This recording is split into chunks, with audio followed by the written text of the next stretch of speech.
તો Morbi high profile જુગારધામ મુદ્દે ડીજીપીએ મોટી કાર્યવાહી કરી છે, જેમાં ટંકારા જુગારધામમાં રેડ કરનાર ઇન્ચાર્જ પીઆઈ વાય.કે. ગોહિલને સસ્પેન્ડ કરાયા છે. કેસમાં હેડ કોન્સ્ટેબલ મહિપતસિંહ સોલંકીને પણ સસ્પેન્ડ કરાયા છે. તો ઇન્ચાર્જ પીઆઈ વાય.કે. ગોહિલની અરવલ્લી બદલી કરાઈ છે.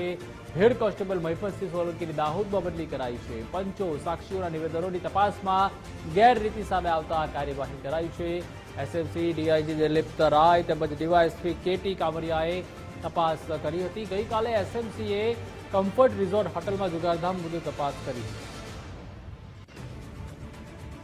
વધુ માહિતી માટે સંવાદદાતા ભાસ્કર જોશી જોડાઈ ચૂક્યા છે. ભાસ્કર, ટંકારા જુગારધામમાં રેડ કરનાર ઇન્ચાર્જ પીઆઈ વાય.કે. ગોહિલ તેમજ હેડ કોન્સ્ટેબલને પણ સસ્પેન્ડ કરવામાં આવ્યા છે. શું વધુ વિગતો? જી પ્રતિપાલ, જે મોરબી જિલ્લાનો જે ટંકારા વિસ્તાર છે ત્યાં આશરે 1.5 મહિના પહેલા ટંકારા પોલીસ દ્વારા હાઈ પ્રોફાઇલ જે ટોકન આધારિત જુગારધામ ઝડપી લેવામાં આવ્યું હતું.